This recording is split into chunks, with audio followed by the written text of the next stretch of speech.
world of rally racing.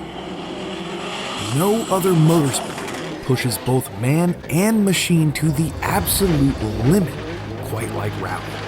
Some of the fiercest rivalries ever fought weren't done in coliseums, boxing rings, or sports stadiums, but on the tree-lined, gravel, dirt, mud, and snow-laden roads of a rally course. And here in the States anyway, there's one car more synonymous with rally than all the others: the Subaru WRX. A car from the brand that brought all-wheel drive to the masses. A brand whose very identity stands for unity and, above all else, love. And a brand who's done more to inspire the next generation of Collin McRaes and Ken Blocks than perhaps any other, as far as we can tell, doesn't believe in us enthusiasts anymore.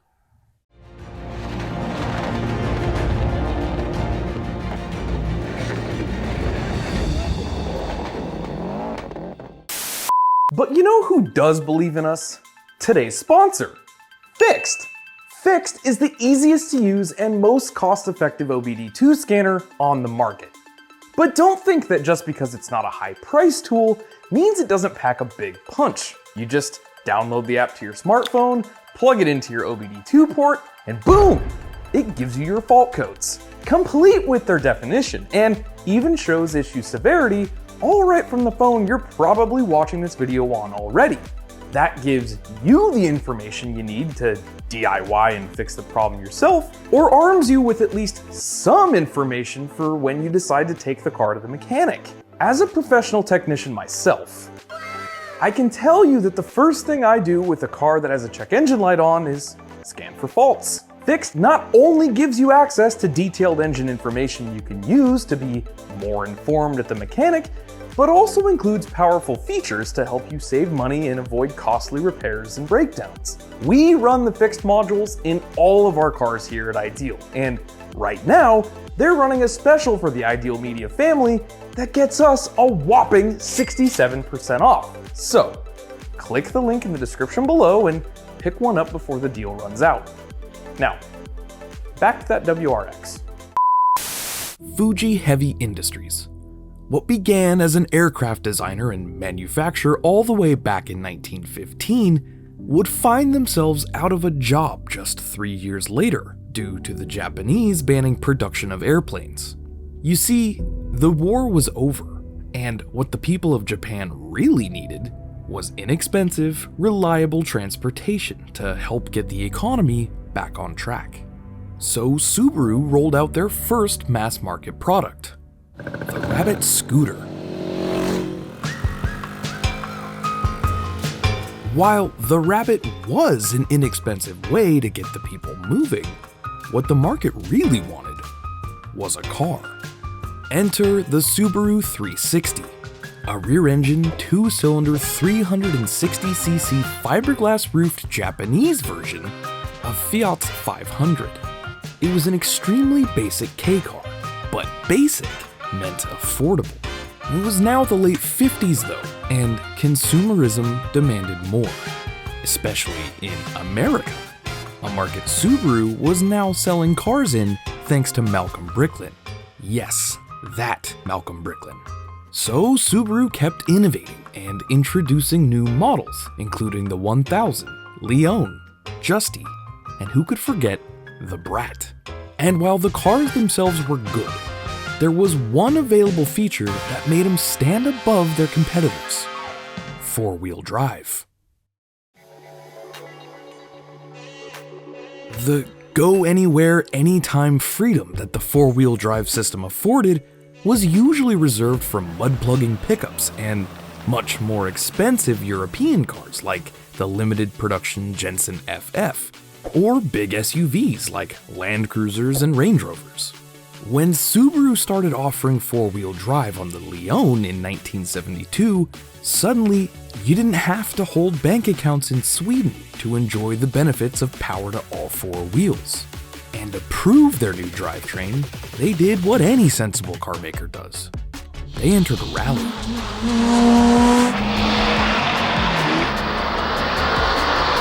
While the Lyon rally cars proved dependable, Subaru only won a single race the entire 10 years the car was entered. But no matter. The fact was, it was competing and surviving. And here in America, a Subaru was the only car you could go out and buy able to make that claim. Sales were at an all-time high, in no small part thanks to the available four-wheel drive system offered on most models. And like so many other car makers, to celebrate, they decided to build a sports car. The XT was unlike anything else on the road, with electronically actuated four-wheel drive, available turbocharger, and sharp, racy bodywork. It would have been a hit. If Subaru hadn't forgotten one thing, to be a sports car, it actually has to be sporty, and with a 0 to 60 time of over 9 seconds, even in turbocharged trim, it just wasn't. However, the cars that would cement Subaru as a world-class automaker were just around the corner. The Legacy, the SVX, and most importantly, the Impreza.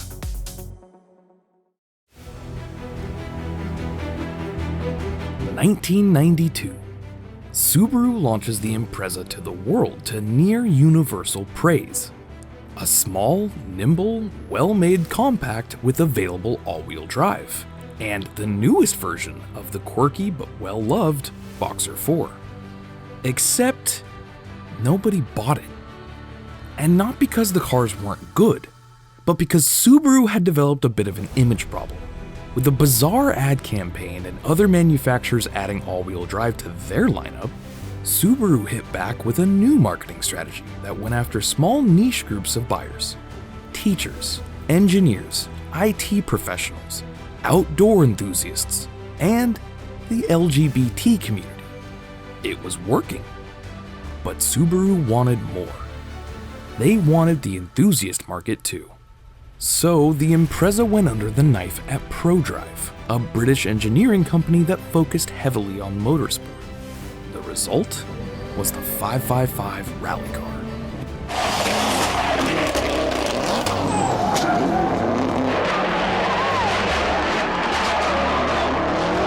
With Collin McRae and Derek Ringer at the wheel, together with ProDrive, Subaru's rally car launched from the also-ran to full-blown legend. In 1995, McRae and Ringer would celebrate being crowned the first ever British World Rally Champions, and the wins just kept coming. 3 consecutive Manufacturers' Championships, the first Japanese company to do so, and class wins at the 24-hour Nürburgring race. In Australia, Subaru would go on to win 10 consecutive Manufacturers' Championships, remain undefeated until they withdrew from the rally altogether in 2005. But a Scottish party was beginning in the forests to salute a new world champion. Even the sun came out as Collin McRae steered the Subaru safely home to victory and the World Drivers' Championship. It didn't take long for the crowds at any World Rally event to be awash with the signature sonic blue and yellow. Flags, clothing, hats, body paint. Subaru was dominating WRC, and it paid dividends in sales to the newest trim level of the Impreza available at your local dealer. The World Rally Experimental, or as we know it, WRX. The Impreza Turbo, or WRX as it was known to most markets, went on sale in 1992. But it wasn't until it started making waves in rally that car enthusiasts around the globe really took notice. Subaru was winning. Sales of the street cars were way up. And to celebrate, Subaru gave us what's, in my opinion, the greatest car they'd ever built, the 22B. The engine was bored to 2.2 liters. The turbocharger was upsized to a larger roller bearing unit. Standard pistons were swapped for a lightweight forged set, and the gearbox would be the same unit as the one found in the STI-4 Type R, incorporating the driver-adjustable viscous center diff, bigger brakes, better suspension. A slew of interior modifications and upgrades made the car special, But when Peter Stevens, the man who designed the McLaren F1, sculpted those wide fenders, big angry bumpers, tacked on the same adjustable motorsports rear wing, and added the now signature gold rally-inspired wheels, Subaru's image was changed forever. But it wasn't just fans of off-road motorsport that the car appealed to. With the SUV craze coming into full effect, if you wanted the safety and capability of all-wheel drive, but you didn't want a car that handled like it was made of jello on the highway, there was Subaru. With a WRX, you could go anywhere you wanted as quickly as you wanted, and it didn't matter what the weather was doing. Icy roads turned into little more than an inconvenience, and muddy, gravel-laden trails turned into playgrounds. The WRX helped spark an entire culture of what we now label today as hooligans.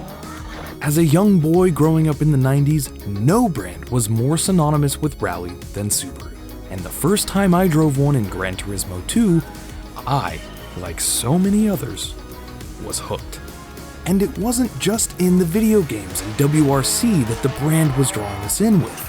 It was popping up in Road and Track and Car and Driver and nearly every other automotive magazine, and being compared to some of the greatest cars in the world. If you liked cars and you still had a pulse, the WRX was on your radar. Unfortunately, only 422Bs would be produced worldwide, and they were never available in the US. In fact, we wouldn't even get the STI until 2004. But it didn't matter.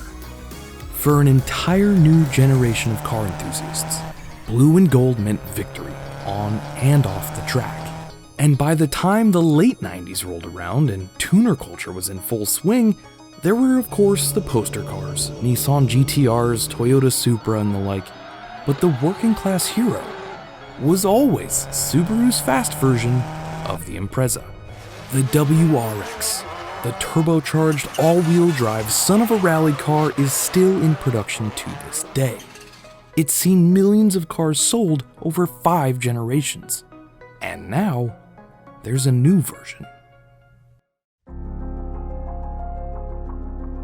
We've seen the car go from the raw, compact, and surprisingly lightweight first gen, to the slightly heavier but stiffer Bug-Eye and later Blob-Eye, to the heavier still and sloppier third gen, to the dynamically improved and better looking fourth iteration, to the car we have now, the heaviest, softest, and maybe slowest WRX yet.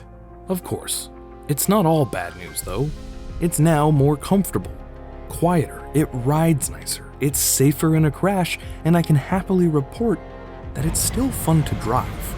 But the fire Subaru used to have for us automotive degenerates is dying. Subaru pulled out of rally years ago. The STI has been officially killed off, and the WRX, like so many of its early adopters, has grown fatter, lazier, more relaxed. And in my opinion, with the death of its sparring partner, the Evo, it's lost a reason to keep on living. Unclear is the future of the WRX. Today, it's not a bad car by any means, but sales are slipping because nearly all of its competition are building cars that are frankly better.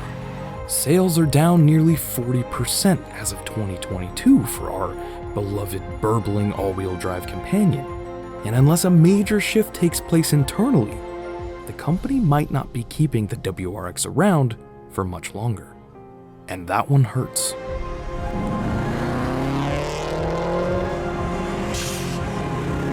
Perhaps if we all band together and shout it from the rooftops that we want the madmen responsible for cars like the STI back in the boardroom, Subaru can still make this right. Give us back the sharpened, focused, highly tuned rally weapons that made owning a Subaru mean something. Give us back the WRX.